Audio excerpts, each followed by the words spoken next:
Tiga ya. Ya, bahkan kemarin ada isu Van Hal akan menjadi Arsitek. Dirtek. Iya, iya. Direktur Tekniknya ya. Timnas. Aha. Jadi Ternyata saya kira Patrick Kluivert akan banyak dapat masukan-masukan dari Van Hal. Walaupun mungkin tidak secara resmi. Iya. Mungkin kalau mengontrak. Inilah WA. Ini gimana nih tanggapannya nih? Ini sepertinya kalau Indonesia nih agak kurang nih, kebanyakan makan wortel nih. Jadi, gini cerita. Oke, dan kita sudah bersama dengan dua orang yang sangat luar biasa. Ini dia, ada Bung Mabis dan juga Bung Gombel. Luar biasa ya. Ya, baik, jadi kita hari ini mau ngobrol-ngobrol dulu nih, mengulas seputar timnas kita, ya kan? Timnas kita yang sangat luar biasa ya. Ini eranya sudah berubah sekarang, era Sintayong yang kemarin katanya lagi baik-baiknya, lagi apa? Lagi bagus-bagusnya gitu. Tapi sudah berubah menjadi era Patrick Kluivert. Gimana menurut Bung Mabis gimana nih kira-kira? Ya, pertama nih saya kira satu perjudian besar bagi Satu perjudian besar ya. Kenapa tuh? Ya, pertama Sintayong atau STY dianggap punya kemampuan untuk meningkatkan prestasi timnas. Kita lihat di kualifikasi Piala Dunia penampilan juga cukup bagus. Saya kira pergantian pelatih di tengah jalan saat kondisi bagus ini saya kira satu perjudian sebenarnya. Tapi mungkin kan ada hal-hal teknis yang dipertimbangkan. Kenapa STY diganti di tengah jalan? Ya, kalau dari beberapa statement-statement yang kita baca di media, itu salah satunya STY tidak bisa memanage pemain-pemain diaspora. Oh iya, salah satunya itu ya Elkan Bagut ya. Nah, salah satu. Kita ketahui kan memang di timnas ini kan banyak pemain-pemain diaspora ya. Pemain diaspora mungkin dari segi komunikasi atau gimana mungkin itu yang tidak bisa dilakukan oleh Sintayong dan puncaknya itu ketika berhadapan melawan Cina. Tapi habis lawan Cina kan masih main ya, kan? Pada saat pertandingan melawan Cina itu di situ infonya ada beberapa clash yang mungkin tidak di publikasikan ya media di situ kan. Nah, jadi mungkin karena PSSI punya proyeksi jangka panjang untuk pemain-pemain diaspora, tentunya membaca ini sesuatu yang mungkin bisa membahayakan tim. Itu mungkin salah satunya. Dan bisa juga kalau menurut saya sih bisa jadi masalah nilai kontrak juga. Terlalu mahal. Terlalu mahal. Kita lihat nilai kontraknya ST itu kan berkisar di angka 4M. 4M ya.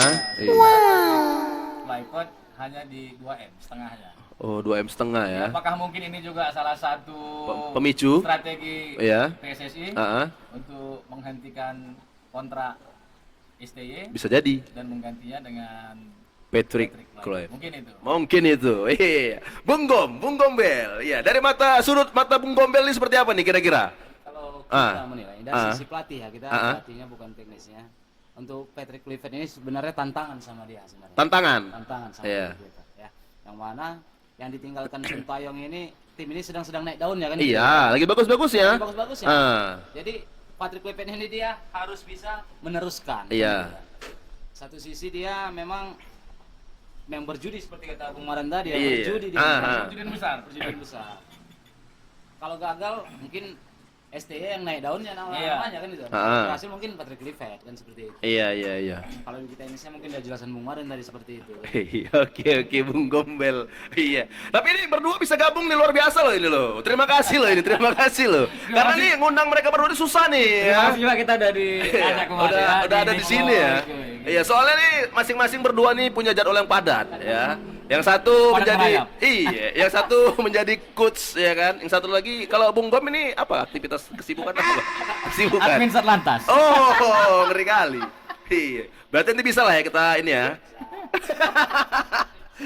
Iya, kembali kita. Ini ngomongin asisten. Ini kan biasa kan kalau asisten pelatih itu kan jarang di up ya.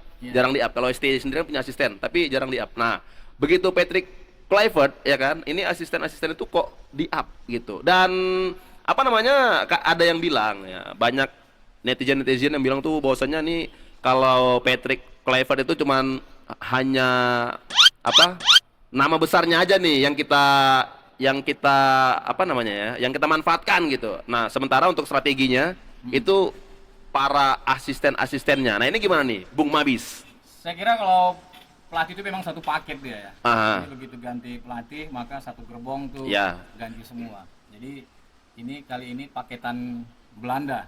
Iya, Belanda ya. Jadi dia bawa Denny Lanzat, Aha. ini mantan dari AS Alkmaar, Ya. juga mantan timnas. Dia bawa juga Jordi Cruyff. Aha. Jordi Cruyff ini juga dulu anaknya dari Johan Cruyff ya.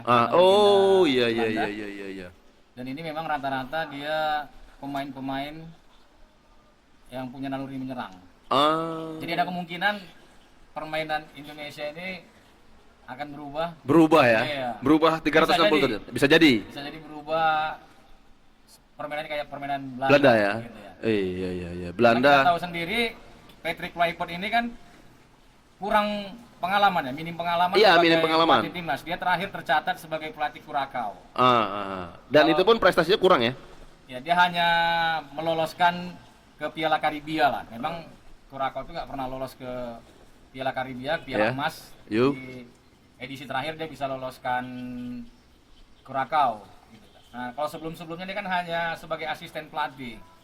Dan dia pun asisten pelatih khusus melatih striker. Nah, itu dia. Itu yang dikhawatirkan nih oleh para netizen kita nih, para pencinta sepak bola Indonesia gitu. Nah, kalau Bung Gombel gimana nih Bung Gombel? Melihat asisten-asisten yang katanya lebih jago ketimbang Patricknya sendiri gitu. Itu betul. Iya. Kenapa? Kenapa? Di timnas ini ya, di suatu klub juga seperti itu. Iya.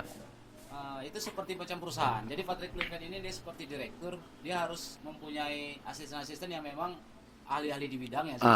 Iya. Jadi dia makanya merekrut memang ahli di bidangnya. Kalau untuk kualitas asistennya nih, wah tak diragukan lagi lah. Iya. Gajah. Dan perlu diingat juga Apa tuh? Patrick Kluivert ini punya guru Louis Van Van Gaal. Gaal. Dia Iya. pernah sempat jadi asisten Van Gaal di Piala Dunia 2014 kemarin ya, waktu mereka peringkat Iya. tiga. Bahkan Peringkat kemarin- 3 ya. Iya, bahkan kemarin ada isu Van Gaal akan menjadi Arsitek. Ya, arsitek. Iya. Direktur tekniknya ya. Timnas. Jadi Ternyata saya kira Patrick Kluivert akan banyak dapat masukan-masukan dari Van Gaal. Van Gaal. Walaupun mungkin tidak secara resmi. Iya. Mungkin kalau mengontrak. Inilah WA. Ini gimana nih tanggapannya Iya. nih? Ini sepertinya kalau Indonesia nih agak kurang nih, kebanyakan makan wortel nih.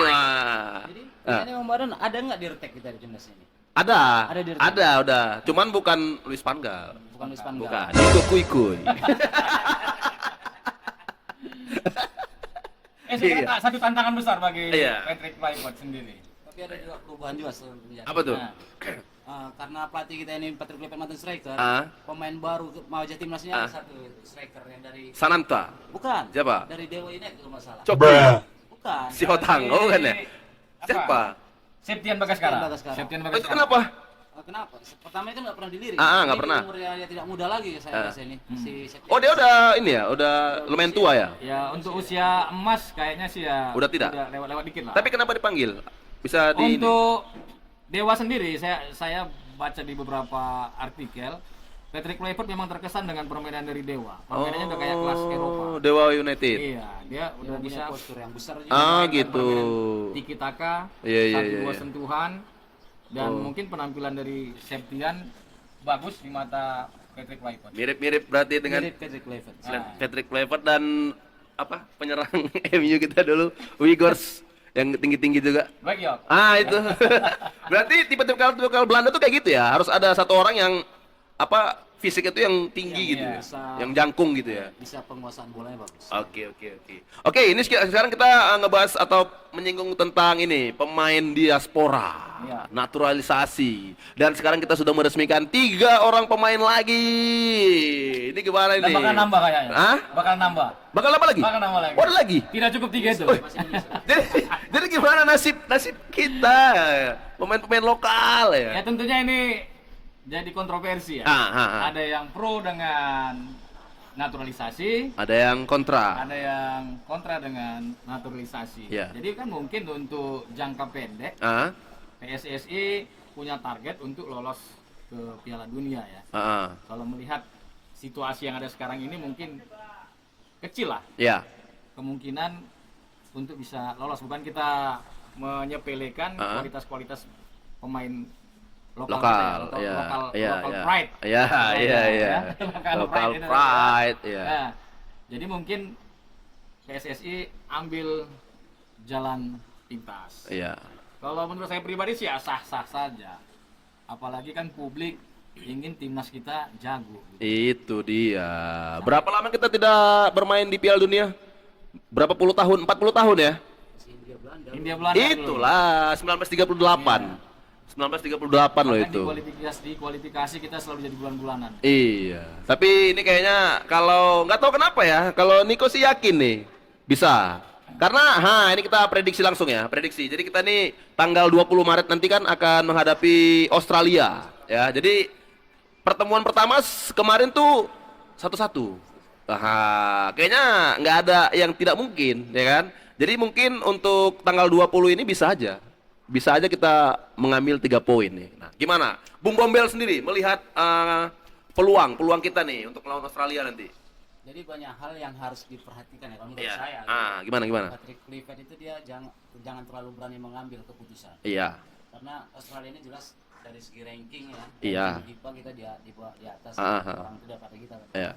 Jadi waktu pertandingan kita balik ke belakang pertandingan waktu di leg pertama ya. Leg pertama.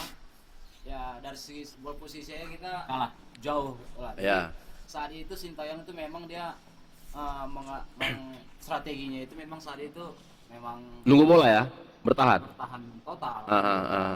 Jadi kalau di sini Patrick Kluivert nanti dia berani aja bermain ofensif, kita siap-siap Untuk kecolongan ya. Oh gitu ya ininya ya. Bukan kita semakin ofensif semakin peluangnya besar. makin berbahaya. Oh semakin berbahaya ya. Oh iya. Kalau Bung Mabis gimana Bung Mabis? 4 pertandingan tersisa. Salah satu pertandingan melawan Australia ini menurut saya pertandingan yang sangat krusial. Iya dong, krusial. Saat ini kita tertinggal 1 poin dari Australia. Dan poin kita sama dengan tim-tim yang di bawah. Iya sama semua. Sama. Yang masih 5 pertandingan ya? sama semua.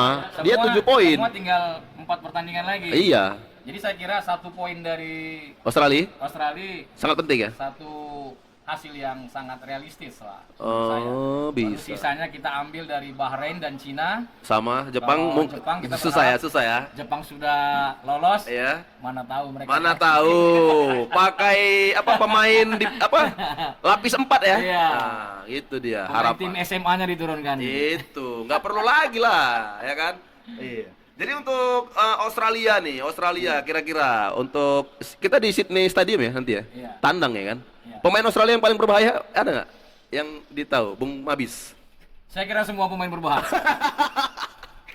Karena Iya, kita iya. tahu kan mereka punya Oh postur iya yang iya. tinggi-tinggi ya, jangkung-jangkung ya. Iya Walaupun iya. pemain diaspora kita juga posturnya sama. Cuma kan saya kira pertama iklim ya atau cuaca ya mungkin ya. Cuaca, oh Cuaca di iya. Australia mungkin kan beda dengan. Tapi kan pemain kita Eropa. udah terbiasa di Eropa malah bahkan. Justru saat ini mungkin Beda ya, Australia sama Eropa beda. kadang kebalik nih. Di Eropa musim dingin, di Australia musim Iya. panas dan kebalikannya. Gitu ya. Tapi yang jelas pemain-pemain Australia ini kan banyak bermain di liga-liga top Eropa dia. Iya. Sama, Indonesia juga ada kok bermain di Liga Top Eropa. Iya. Iya. Indonesia kan masih di liga mediocre-nya. Iya. Oke lah, kira-kira kalau prediksi skor berapa nih? Kalau kita prediksi dari segi Skor. ya. Iya, skor kita. Prediksi dari segi kenegaraan kita menangnya Indonesia. Iya. Oh, harus yakin dong harusnya. Dari teknik Ah. ya, kita masih 50-50. Berarti Belum seri. belajar. Seri. Nggak bisa. Nggak bisa kita. Skor nggak bisa prediksi. Tapi kalau dari 1-0. 1-0. Siapa tuh yang menggolkan? Kalau yang gol kan ya dari pemain tengah ini. Oh, pemain tengah. Berarti apa nih? Bang Jai. Bisa jadi. Oh, Bisa jadi Martin Paes. sepak pojok. Sepak pojok. Kalau Bung Mabis? Kita mengharapkan kecepatan. Oh, Kita punya kecepatan. maksudnya kecepatan dalam arti? Pemain-pemain sayap kita punya kemampuan untuk bermain cepat. Iya, betul. Jadi, Cuma sayang memang Orat Mangun tidak iya, kena akumulasi kartu ya. kena akumulasi kartu. Iya, Tapi masih kita ada yang lain. mungkin ada pemain Oleh. Romeni.